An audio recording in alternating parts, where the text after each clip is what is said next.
Hello दोस्तों, welcome back to our channel. तो जैसा कि हमने पिछले एपिसोड में देखा था, डैन और उसकी फैमिली ली क्लैन में पहुंच चुकी थी, जहां डैन ने ली फैमिली के हेड मास्टर ली शेन को वादे के मुताबिक वो दोनों रेसिपी भी दे दी थी। और तभी वहां पे मास्टर ली शेन की बेटी यूनर आती है और यहीं से नेक्स्ट एपिसोड की शुरुआत होती है, जहाँ मास्टर ली शेन अपनी बेटी को डैन से मिलवाते हैं और मास्टर ली शेन अपनी बेटी से कहते हैं आप डैन को ली फैमिली दिखाएं। उसके बाद यूनर डैन को लेकर एक अल्केमी रूम में जाती है जिसमें काफी सारे इंग्रेडिएंट्स रखे हुए थे। उस रूम को देखकर डैन बहुत ही ज्यादा खुश हो जाता है और डैन को वो रूम बहुत ही ज्यादा पसंद आता है। और तभी वहाँ पे एक लड़का आता है जिसका नाम लिंग शिंग था। उसे देखकर वहाँ पे खड़े सभी लोग आपस में बातें करते हुए कहते हैं लिंग शिंग युआन सिटी का नंबर 1 जीनियस है और ये इतनी कम एज में ही एक अल्केमी मास्टर बन चुका है। वही लिंग शिंग यूनर के पास जाकर उससे पूछता है यूनर ये लड़का कौन है, जिसपे यूनर लिंग शिंग को बताती है कि इसका नाम डैन है और इसे मेरे फादर ने कुछ दिनों के लिए हमारी फैमिली में इनवाइट किया है क्योंकि ये एक बहुत बड़े अल्केमी मास्टर है। और यूनर डैन की तारीफ करने लगती है। ये देखकर लिंग शिंग को डैन से जलन होने लगती है और वो अपने मन में कहता है मुझे इस लड़के को सबक सिखाना ही होगा। और ये कह के वो डैन से कहता है मुझे भी थोड़ी बहुत अल्केमी आती है, इसलिए अगर तुम्हें कुछ समझ ना आए तो मुझसे पूछ लेना। ये सुन के डैन लिंग शिंग से कहता है मुझे भला तुम्हारी मदद की क्यों जरूरत पड़ेगी और तुम्हारी क्वालिफिकेशन क्या है जो मैं तुमसे मदद मांगू। जिसपे लिंग शिंग काफी प्राउड से कहता है मैं अभी सिर्फ 18 साल का हूँ और मुझे ऑलरेडी अल्केमी में 1 साल का एक्सपीरियंस है, पर तुम बताओ तुम्हारी क्वालिफिकेशन क्या है और तुम्हें कितने दिन हुए हैं अल्केमी को ज्वाइन किए हुए। ये सुन के डैन उससे कहता है मुझे अभी के लिए पिल्स बनाना नहीं आती। और डैन की ये बात सुन के लिंग शिंग खुश हो गया था, पर तभी डैन कहता है मैं पिल्स नहीं बना सकता, पर मैं एक 6 ग्रेड की लिक्विड मेडिसिन बना सकता हूँ और इसलिए मुझे ली फैमिली ने यहाँ पे इनवाइट किया है। डैन की ये बात सुन के वहाँ पे खड़े सभी लोग कहते हैं क्या ये लड़का पागल हो गया है जो ये कुछ भी बोले जा रहा है। क्या इस लड़के को वाकई लगता है कि हम इसकी बात पे यकीन कर लेंगे कि ये एक 6 ग्रेड की मेडिसिन बना सकता है। वही लिंग शिंग भी डैन का मजाक उड़ाने लगता है। ये देखकर डैन एक फर्नेस के पास जाने लगता है जिसमें कुछ वेस्ट मेडिसिन पड़ी हुई थी। ये देखकर यूनर डैन से कहती है ये waste medicine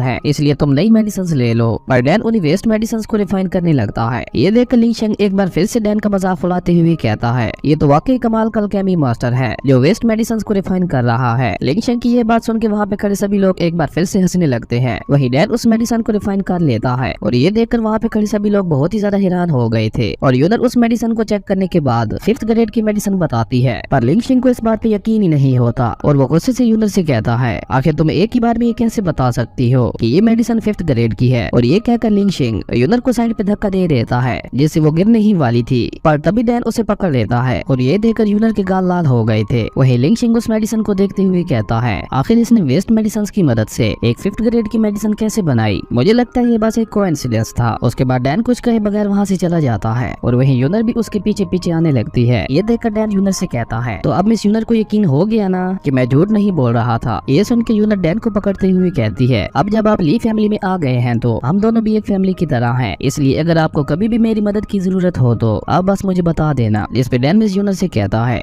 miss यूनर medicine refine करने में बहुत ज्यादा स्पिरिचुअल एनर्जी लगती है, इसलिए मैं थोड़ी देर के लिए रेस्ट करना चाहता हूँ, तो क्या आप मुझे मेरा रूम दिखा सकती हैं। ये सुन के यूनर डैन को उसके रूम में ले जाती है और वो खुद डैन की एक डिसाइबल की तरह बिहेव करने लगती है। और यूनर डैन से कहती है मास्टर क्या आप मुझे सिखा सकते हैं कि मेंटल पावर को कैसे बढ़ाया जाता है और आप इतनी इजीली स्पिरिचुअल पावर को कैसे कंट्रोल कर लेते हैं। जिस पे जैक सोचते हुए कहता है अगर मेरे पास मेरी पिछली लाइफ का 10,000 सालों का एक्सपीरियंस नहीं होता तो मैं भी इतनी आसानी से स्पिरिचुअल एनर्जी को कंट्रोल नहीं कर पाता। और डैन यूनर से कहता है अगर मैं तुम्हें कहूँ कि स्पिरिचुअल एनर्जी को कंट्रोल करने में कोई भी स्किल यूज नहीं होती तो। पर डैन की इतनी बात सुनते ही यूनर डैन से कहती है तुम एक चीटर हो, तुम बस मुझे ये स्किल बताना नहीं चाहते इसलिए ऐसा कह रहे हो। और तभी वहाँ पे म्याओ आ जाती है जो यूनर और डैन को लड़ते हुए देख लेती है और ये देखकर उसे बहुत ही ज्यादा गुस्सा आता है। वो डैन के पास जाकर उससे कहती है डैन तुम कितने घटिया लड़के हो, तुम अभी अभी ली फैमिली के अंदर आए हो और तुमने अभी से लड़कियों के साथ खेलना शुरू कर दिया है। और ये कहकर म्याओ डैन की नोज को पकड़कर उसे दबाने लगती है और ये देखकर डैन म्याओ से कहता है म्याओ तुम्हें बस गलतफहमी हुई है, यहाँ पे ऐसा कुछ भी नहीं हो रहा था जैसा तुम सोच रही हो। मिस यूनर बस चाह रही थी कि मैं उनकी हेल्प करूँ। डैन की ये बात सुन के यूनर म्याओ से कहती है नहीं ये बिल्कुल झूठ बोल रहा है, बल्कि यही मुझे परेशान कर रहा था। और ये सुन के तो म्याओ को बहुत ही ज्यादा गुस्सा आता है और वो डैन को एक थप्पड़ लगा देती है। अगले सीन में हम लिन टियान के बड़े भाई को देखते हैं जिसे उसके एक सिपाही आकर बताता है कि यंग मास्टर मारे गए हैं और उनकी बॉडी यूजी सिटी के बाहर मिली है और उसी के साथ लिन टियान की फैमिली जियान सिटी में आ गई है और वो ली फैमिली में शामिल हो गए हैं। ये सब सुन के लिनो को बहुत ही ज्यादा गुस्सा आता है और वो उसके हाथ में पकड़ा हुआ चाय का कप तोड़ते हुए कहता है लिन टियान तुम कब तक मुझसे बचोगे, एक न एक दिन मैं तुम्हें जरूर मार दूंगा। अगले सीन में हम ली यूनबा को देखते हैं जो डैन की दी हुई मार्शल आर्ट्स की प्रैक्टिस कर रहा था और उस स्किल को देखते हुए फैमिली हेड ली शेन कहते हैं ये स्किल तो वाकई बहुत ज्यादा खतरनाक है और इवन मुझे और मेरी फैमिली को भी इस स्किल के बारे में पहले नहीं पता था। क्या ये स्किल वाकई मिस्टर डैन ने ली युनबा को दी है? ये सुन के ली युनबा कहता है ये लड़का तो वाकई बहुत ज्यादा इंप्रेसिव है, उसने मेरी पावर को देखते हुए मुझे ये स्किल दी है और ये हैमर मेरे लिए वाकई बहुत सूटेबल है। और ये सुन के ली शिनजी ली टियान का शुक्रिया अदा करते हुए कहते हैं कि डैन ने हमारी फैमिली की बहुत ज्यादा हेल्प की है। जिसपे मास्टर लिन टियान कहते हैं अगर आपको कभी भी उसकी मदद की जरूरत हो तो आप बिला झिझक उसे कह सकते हैं। ये सुन के मास्टर ली शिन भी बहुत ज्यादा खुश हो गए थे और वो ली युनबा से कहते हैं कि डैन अभी जुआन यूनिवर्सिटी के बारे में कुछ भी नहीं जानता है, इसलिए तुम्हें कुछ दिन डैन को ये पूरी सिटी घुमानी होगी। जिसपे ली युनबा कहता है हाँ क्यों नहीं, मैं भी उस लड़के के साथ टाइम स्पेंड करना चाहता हूँ क्योंकि उस लड़के के पास बहुत अच्छी नॉलेज है और उसके पास कई तरह की स्किल्स हैं। हम डैन और ली युनबा को एक टी हाउस के अंदर चाय पीते हुए देखते हैं और डैन उस टी हाउस को देखते हुए सोचता है ये टी हाउस ये फैमिली की प्रॉपर्टी है और शायद मेरा किसी ये फैमिली के बिजनेस टाइकून के साथ सामना हो जाए और अगर एक बार ये फैमिली मेरे साथ मिल गई तो मैं लिन फैमिली का इजीली सामना कर पाऊंगा। ये फैमिली से मुझे एक्स्ट्रा मदद मिल जाएगी क्योंकि ये फैमिली जियान यूनिवर्सिटी की 3 मेजर फैमिलीज में से एक है, पर वो बिजनेस के मामले में नंबर 1 पे है। और ये सब सोच के डैन अपनी चाय पीने लगता है। वहीं डैन को चुप देखकर ली युनबा डैन से पूछता है छोटे भाई आज तुम इतने चुप क्यों हो? पर डैन युनबा की बात को चेंज करते हुए उससे कहता है बिग गाय मैं तुम्हें सजेस्ट करता हूँ कि तुम औरतों से दूर ही रहना क्योंकि औरतें दिखने में जितनी ज्यादा अच्छी लगती हैं असल में वो उतनी ही ज्यादा खतरनाक होती हैं, इसलिए तुम औरतों से होशियार ही रहना। ये देखकर ली युनबा अपने पास खड़ी हुई 2 सर्वेंट लड़कियों को देखता है और वो दोनों सर्वेंट लड़कियां भी ली युनबा को देखते हुए स्माइल करने लगती हैं। ये देखकर ली युनबा थोड़ा कंफ्यूज हो जाता है क्योंकि उसे डैन की बात समझ नहीं आई थी, इसलिए वो डैन से कहता है मुझे किसी भी औरत की कोई जरूरत नहीं है, मैं हमेशा औरतों से दूर ही रहता हूँ। और वो अपना हैमर उठाते हुए कहता है मैं बस इस हैमर की कुछ और टेक्निक्स को सीखना चाहता हूँ। ये सुन के डैन ली युनबा से कहता है ये तो तुम्हारी परफॉर्मेंस पे डिपेंड करता है, अगर तुमने मेरा काम कर दिया तो मैं तुम्हें इस हैमर की और भी टेक्निक्स को सिखाऊंगा। और उसके बाद डैन ली युनबा से कहता है मैं किसी आदमी को ढूंढ रहा हूँ, इसलिए तुम जाकर मेरे लिए उस आदमी को ढूंढो। अगले सीन में हम एक लड़की को देखते हैं जो एक लड़की का हाथ पकड़कर उसे तंग कर रहा था और वो लड़का चिल्लाते हुए उस लड़की से कहता है तुम्हें क्या लगा था तुम मुझसे छुपकर इस टी हाउस में रहोगी तो क्या मुझे पता नहीं चलेगा? तुम्हारे जवारी बाप ने मेरा कर्जा वापस ना कर पाने की वजह से तुम्हें मुझे बेच दिया था, इसलिए अब तुम मेरी गुलाम हो। ये सुनकर वो लड़की बहुत ही ज्यादा डर गई थी और वहाँ पे खड़े बाकी लोग भी ये सुनकर आपस में बातें करने लगे थे। वो लड़का जिसका नाम जेंग था वो उस लड़की को खींचकर वहाँ से ले जाने लगता है। ये देखकर वो लड़की जेंग से कहती है यंग मास्टर जेंग प्लीज मुझे थोड़ा टाइम दीजिए, मैं कुछ ही समय में आपके पैसे वापस कर दूंगी। ये सुन के जेंग को बहुत ही ज्यादा गुस्सा आता है और वो उस लड़की को एक थप्पड़ मारते हुए कहता है अपनी बकवास बंद करो, तुम लोगों ने पहले ही बहुत ज्यादा टाइम ले लिया है। और ये कहकर जेंग उस लड़की को दोबारा उठाते हुए उससे कहता है मैं तुम्हें एडवाइस देता हूँ कि तुम रियलिटी को एक्सेप्ट करो, अगर तुम मेरे साथ आती हो तो तुम्हारी सारी मुसीबतें खत्म हो जाएंगी। जेंग उस लड़की को जलील कर ही रहा था कि तभी वहाँ पे लियांग चैन नाम का एक मोटा सा लड़का आ जाता है जो चलाते हुए जेंग से कहता है अभी के अभी हमारी ये फैमिली की टी हाउस से दफा हो जाओ वरना मेरे पास ऐसे 100 तरीके हैं जिससे मैं तुम्हारी जिंदगी को मौत से भी बदतर बना दूंगा। लियांग चैन की ये बात सुनकर जेंग उस सर्वेंट लड़की को छोड़ देता है और वो लियांग चैन के पास जाते हुए उससे कहता है लियांग चैन हमारी फैमिली बिजनेस पार्टनर्स हैं और तुम जानते ही हो अपना कर्जा वापस लेना हर किसी का हक है, इसलिए मैं सिर्फ अपना कर्जा वसूल कर रहा था, पर मुझे रोक कर क्या तुम रूल्स को तोड़ना चाहते हो? ये सुनकर लियांग चैन कहता है मैं ही यहाँ का कानून हूँ और मैं ही यहाँ का रूलर हूँ, मैं बस तुम्हें आखिरी बार कह रहा हूँ दफा हो जाओ यहाँ से। लियांग चैन की ये बात सुनकर जेंग सोचते हुए अपने मन में कहता है ये फैमिली बहुत अच्छा बिजनेस कर रही है और उसी के साथ ली फैमिली अल्केमी में अच्छी है, वही हमारी लिन फैमिली मार्शल आर्ट्स में अच्छी है और ये तीनों फैमिलीज ही जियान यूनिवर्सिटी की 3 मेजर फैमिलीज हैं और इन तीनों मेजर फैमिलीज में से हमारी लिन फैमिली सबसे ज्यादा स्ट्रॉन्ग है और हमारी लिन फैमिली के बाद ली फैमिली सबसे ज्यादा स्ट्रॉन्ग है और ये फैमिली का तीसरा नंबर है। पर ये फैमिली बिजनेस के मामले में बहुत ही ज्यादा अच्छी है, भले ये फैमिली इतनी ज्यादा स्ट्रॉन्ग नहीं है लेकिन फिर भी उनके साथ पंगा लेना इतना आसान नहीं है। ये सब सोच के जेंग जियान चुपचाप वहाँ से जाने लगता है। उसको जाते हुए देखकर लियांग चैन उससे कहता है अगली बार मैंने तुम्हें किसी को परेशान करते हुए देखा तो फिर मैं तुम्हारी क्या हालत करूंगा ये तुम सोच भी नहीं सकते। वही जेंग लियांग चैन की कोई भी बात का जवाब दिए बगैर फुल एटीट्यूड में वापस जा रहा था कि तभी उसका पाँव दरवाजे में अटक जाता है और वो गिरने ही वाला था लेकिन वो किसी तरह खुद को संभाल लेता है। ये देखकर लियांग चैन स्माइल करते हुए उस सर्वेंट लड़की के पास जाता है और वो उस सर्वेंट लड़की से कहता है लिटिल सिस्टर तुम ठीक तो हो ना? लियांग चैन की ये बात सुनकर वो सर्वेंट लड़की रोने लगी थी। ये देखकर लियांग चैन कहता है क्या मैं तुम्हारे लिए किसी डॉक्टर को बुलाऊं? और वो उस सर्वेंट लड़की से कहता है तुम अपनी बॉडी को देखो, तुम बहुत ज्यादा कमजोर हो गई हो, इसलिए तुम्हें कोई भी आकर परेशान करता है। अगर तुम्हारी बॉडी मेरी जैसी पावरफुल होती तो फिर तुम्हें कोई भी परेशान करने की हिम्मत नहीं करता। लियांग चैन ये सारी बातें कर ही रहा था कि तभी पीछे से कोई उसे ऊपर उठा लेता है। ये देखकर लियांग चैन गुस्से से कहता है मेरे साथ ऐसा करने की किसकी हिम्मत हुई? और जब वो पीछे मुड़कर ली युनबा को देखता है तो वो शौक होते हुए कहता है ली युनबा तुम्हें क्या चाहिए और तुमने मुझे ऐसा उठाया क्यों हुआ है? मुझे जल्दी से छोड़ो। लियांग चैन की ये सारी बातें सुनकर ली यूनबा कहता है, कोई तुमसे मिलना चाहता है, इसलिए मैं तुम्हें लेने आया हूँ। ये सुन के लियांग चैन गुस्से से कहता है, ऐसा कहने की किसकी हिम्मत हुई? अगर कोई मुझसे मिलना चाहता है तो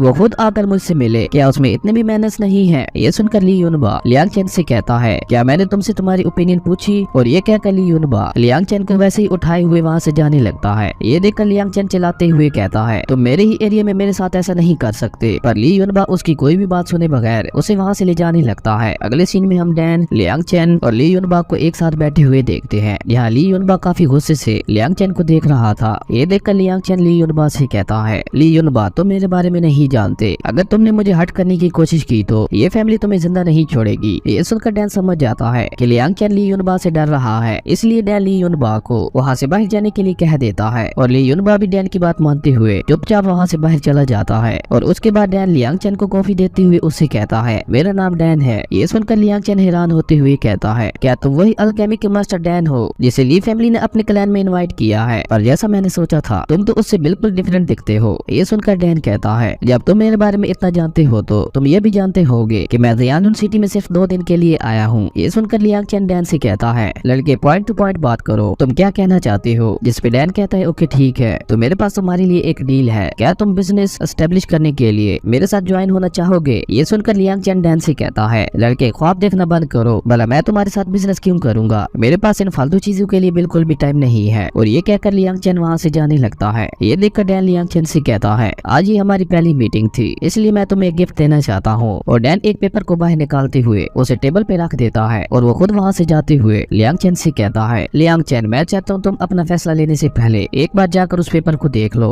और ये कहकर डैन वहाँ से चला जाता है। वहीं लियांग चैन भी डैन की बात मानते हुए उस पेपर को जाकर देखता है। और जैसे ही लियांग चैन उस पेपर को देखता है तो वो बहुत ही ज्यादा हैरान हो जाता है। और इसी के साथ हमारा ये एपिसोड यहीं पे खत्म हो जाता है। अब नेक्स्ट एपिसोड में देखना इंटरेस्टिंग होगा कि उस पेपर में ऐसा क्या था जिसकी वजह से लियांग चैन इतना ज्यादा हैरान हो गया था। अगर आपको वीडियो अच्छी लगी तो लाइक कर दें और अगर चैनल पे नए आए तो सब्सक्राइब करते जाना। तो